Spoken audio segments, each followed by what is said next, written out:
students, I am Jevin Bhavna Verma, Assistant Professor in Jyoti Vidyapeeth Women's University from the Department of Science and Technology under Faculty of Economics.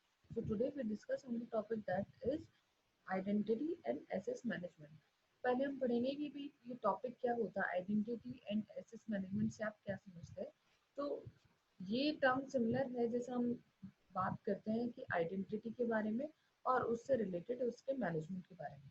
तो मतलब identity access management इन enterprise enterprise level पे ये क्या बोलता है, ये क्या करता है एंटरप्राइज लेवल पे आईएएम को हम डिफाइन कर सकते हैं कि ये क्या करता है, डिफाइन करता है लोगों के रोल्स डिफाइन करता है या फिर उनको मैनेज करता है या फिर उस पर्टिकुलर इंडिविजुअल नेटवर्क के अंदर क्या प्रिविलेज हम उस पर्टिकुलर जने को दे रहे हैं, किस तरह के विशेष अधिकार हम दे रहे हैं, उसको डिफाइन करता है। तो ये क्या डिफाइन करता है, ये कुछ ये डिफाइन करता है या मैनेज करता है रूल्स को या फिर उन प्रिविलेज को बताता है जो उस पर्टिकुलर जने को उस नेटवर्क के अंदर मिल रहा है। ठीक है, साथ ही साथ में ये भी बताता है कि किन सर्कमस्टेंसेस के अकॉर्डिंग, किन कंडीशंस के अकॉर्डिंग वो प्रिविलेज उसे दिए गए हैं या वो प्रिविलेज उससे लिए गए हैं। ठीक है, और वो जो यूजर जो कनेक्ट होते हैं या तो वो खुद कस्टमर हो सकते हैं, कस्टमर आईडी मैनेजमेंट, या फिर वो खुद एम्प्लॉय हो सकते हैं, लाइक एम्प्लॉय उनकी जब आइडेंटिटी मैनेज करेंगे तो उसको हम बोलेंगे एम्प्लॉय आइडेंटिटी मैनेजमेंट। ठीक है, तो core objective of IAM system क्या होता है, इसका कोर ऑब्जेक्ट भाई हम क्यों कर रहे हैं, तो इसका एक ही कोर ऑब्जेक्ट है कि वन डिजिटल आइडेंटिटी रहे पर इंडिविजुअल, मतलब हर इंडिविजुअल के पास सिर्फ और सिर्फ एक ही डिजिटल आइडेंटिटी रहे। ठीक है ना, एक बार ये डिजिटल आइडेंटिटी आप बना लेते हो तो उसके बाद हम क्या करते हैं, हम उसे मेंटेन करते हैं, मॉडिफाइड करते हैं या फिर हम उसे मॉनिटर कर सकते हैं to each users access life cycle. मतलब वो यूजर जब तक उस चीज को यूज लेता है, उस आइडेंटिटी को यूज लेता है, तब तक हम उसे मेंटेन करते हैं, मॉडिफाई करते हैं, सब मॉनिटर कर सकते हैं। तो ये हम लोगों का IAM identity and access management with respect to enterprise IT. ठीक है, अब IAM system provides administrators with tools and technologies to change a user's role, track users activity। तो ये मतलब क्या कर रहा है आईएम, तो आईएएम एडमिनिस्ट्रेटर लेवल पे हमें क्या प्रोवाइड करता है, ये हमें प्रोवाइड करता है कुछ टूल्स एंड टेक्नोलॉजीज प्रोवाइड करता है जिसकी मदद से हम क्या कर सकते हैं, यूजर्स का रोल चेंज कर सकते हैं। ठीक है ना, तो उन टूल्स और टेक्नोलॉजीज की मदद से हम क्या कर सकते हैं, यूजर्स का रोल चेंज कर सकते हैं, उसकी एक्टिविटीज को ट्रैक कर सकते हैं, उसके ऊपर रिपोर्ट क्रिएट कर सकते हैं उनकी एक्टिविटीज के according and enforce policies on an ongoing basis, और उनके ऊपर कोई पॉलिसीज भी लगा सकते हैं। तो ये काम हम किस में करते हैं, आईएएम के सिस्टम के अंदर, जो आईएएम का एडमिनिस्ट्रेटर होता है, तो उस वहाँ पे हम ये चीजें भी कर सकते हैं। ठीक है, नेक्स्ट है हम लोगों का आईएएम टूल। अब आईएएम यूज करने के लिए हम क्या टूल यूज करते हैं, मतलब आइडेंटिटी एसेस मैनेजमेंट करने के लिए अब क्या टूल यूज कर सकते हैं। सो the identity and access management technologies include but aren't limited to, तो इसकी अलग अलग टेक्नोलॉजीज जो है वो सिर्फ जो हम डिस्कस करेंगे वो सिर्फ यहीं तक लिमिटेड नहीं है, आगे कुछ भी हो सकती है। तो क्या टेक्नोलॉजीज है इसमें, जैसे पासवर्ड मैनेजमेंट। यस, जब हम पासवर्ड देते हैं किसी को किसी चीज का तो एक पर्टिकुलर उस पर भी क्या है, एक आइडेंटिटी बन जाती है उस अकाउंट के ऊपर कुछ पर्टिकुलर जने की। तो पासवर्ड मैनेजमेंट आपका उसमें आ गया, पासवर्ड मैनेजमेंट टूल जो मेजर कर रहा है वो भी उसमें आ गया, प्रोविजनिंग सॉफ्टवेयर जो अलग सॉफ्टवेयर आप यूज देते वो भी उसमें आ गए, सिक्योरिटी पॉलिसी एनफोर्समेंट एप्लीकेशन, कोई ऐसी एप्लीकेशन जो सिक्योरिटी पॉलिसीज को एनफोर्स करवाती है वो भी उसमें आ गई, रिपोर्टिंग एंड मॉनिटरिंग एप्स, वो एप्स जो रिपोर्ट करते हैं मॉनिटरिंग करते हैं वो भी इसमें आ गए, एंड आइडेंटिटीज रिपोजिटरीज, वो भी सारी की सारी किसमें आ गई, आईएएम टूल के अंदर आ गई।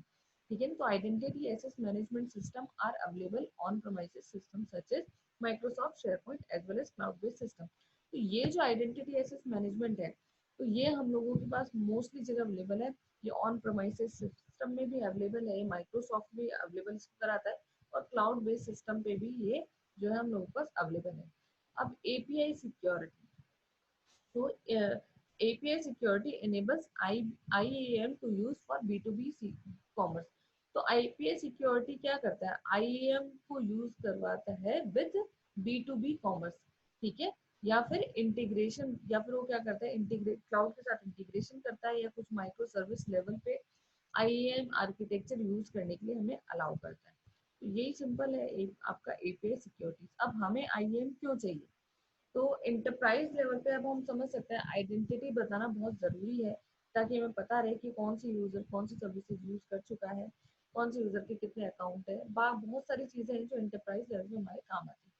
तो आइडेंटिटी एक्सेस मैनेजमेंट बहुत अच्छा, एक बहुत क्रिटिकल पार्ट है एंटरप्राइज सिक्योरिटी प्लान का भी, क्योंकि है ना, अब क्योंकि it is inextricably link to the security productivity of an organization in today's digital enabled economy. तो ये जो है क्यों कहाँ पे यूज आ रहा है, क्योंकि हम लिंक कर सकते हैं सिक्योरिटी एंड प्रोडक्टिविटी और एक ऑर्गेनाइजेशन की सिक्योरिटी प्रोडक्टिविटी से आज की डिजिटल इकोनॉमी से उसको रिलेट कर सकते हैं। अब ये जो हम now next is what is identity in context of computing। अब जब आप सिंपल कंप्यूटिंग के बारे में बात कर रहे हो, कंप्यूटर्स के बारे में बात कर रहे हो, तो आइडेंटिटी से मतलब क्या है, आप क्या होता है। तो देखो, personal entire identity can not be uploaded and stores in a computer. अब जो पर्सन है, उस पर्सन की क्या है, सारी की सारी आइडेंटिटी आप किसी कंप्यूटर पे स्टोर वगैरह जो नहीं करवा सकते, लेकिन कुछ है, कुछ कंपोनेंट्स है जो हम यूज करते हैं और बहुत आराम से करवा सकते हैं, और उनके बेसिस पे भी हम उस पर्सन को बहुत आराम से आइडेंटिफाई कर सकते हैं। तो सारी आइडेंटिटी तो स्टोर नहीं कर सकते। सो identity in a computing context means certain set of properties that can be conveniently measured and recorded digitally। तो इसका मतलब ये है कुछ पर्टिकुलर ऐसी एक्टिविटीज या कुछ पर्टिकुलर या फिर कुछ पर्टिकुलर प्रॉपर्टीज जिसको हम रिकॉर्ड कर पाए और डिजिटली रख पाए।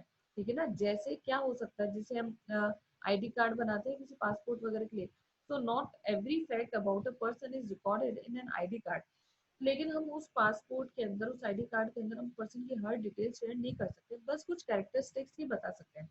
but it it contains enough personal characteristics that a person's identity can be quickly matched to the ID card। लेकिन हम क्या कर सकते हैं, कुछ पर्टिकुलर कैरेक्टरिस्टिक्स बना सकते हैं ऐसी जिससे उस पर्सन को हम यूनिकली आइडेंटिफाई कर सके, उससे मैच करवा के। ठीक है, तो यही है हम लोगों का कि कंप्यूटिंग के एस्पेक्ट में ये क्या होता है। अब देखो, टू वेरीफाई कोई पर्टिकुलर आइडेंटिटी नंबर को वेरीफाई करने के लिए computer system will access the user characteristic that are specific to them.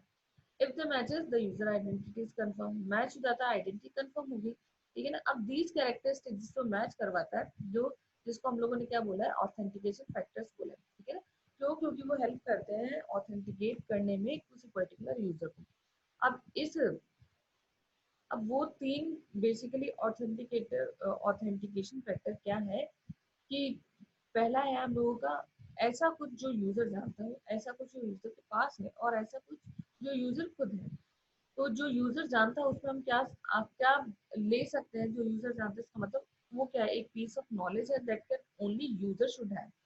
एक ऐसी चीज है जो सिर्फ यूजर के पास हो सकती है, जैसे उस पर्टिकुलर जगह का यूजर नेम या फिर पासवर्ड का कॉम्बिनेशन, वो सिर्फ यूजर को पता होता है, यूजर ही जानता है। ठीक है, अब एक होता है समथिंग दैट यूजर हैज, क्या है जो सिर्फ यूजर के पास है, तो it refers to the position of a physical token that is issued to authorize user. मतलब कुछ पर्टिकुलर फिजिकल ऑथराइजेशन के लिए कोई ऐसी चीज है जो यूजर के पास है, जैसे हम कोई घर का ओन, जैसे किसी घर के ओनर के पास ही उसके घर की चाबी होती है, तो ऐसे ही कुछ वो जो की है वो स्पेसिफिक चीज हो गई जो इशू की गई है यूजर को। ठीक है, नेक्स्ट हम लोग ऊपर समथिंग दैट यूजर इज, कुछ ऐसी चीज जो यूजर खुद हो, जैसे यहाँ पे किसी भी पर्सन की उसकी पर्टिकुलर फिजिकल प्रॉपर्टीज या फिर किसी पर या फिर उसके बॉडी पार्ट की कोई फिजिकल प्रॉपर्टी, जैसे इसके अंदर हम क्या लिख सकते हैं, जैसे फेस आईडी, जो फेस रिकॉग्नाइजेशन जो होता है जो हम स्मार्टफोन में यूज करते हैं, या फिर फिंगरप्रिंट स्कैनर जिसका अदर एग्जांपल है, या फिर हम रेटिना स्कैन करते हैं, अब जो ब्लड टेस्ट करते हैं, तो ये क्या है, उस पर्सन की फिजिकल आइडेंटिटी हो गई, फिजिकल बॉडी, किसी भी जने की बॉडी आइडेंटिटी हो गई। ठीक है, तो ये वो तीन चीजें जो ऑथेंटिकेशन फैक्टर्स हम लोगों का कहलाती है, किसके अंदर, आईएएम के अंदर। So thank you. That's all for today's session. If you have any query, mention in the comment box. And this session is powered by Digital Version Jyoti Vidyapeeth Women's University. Thank you.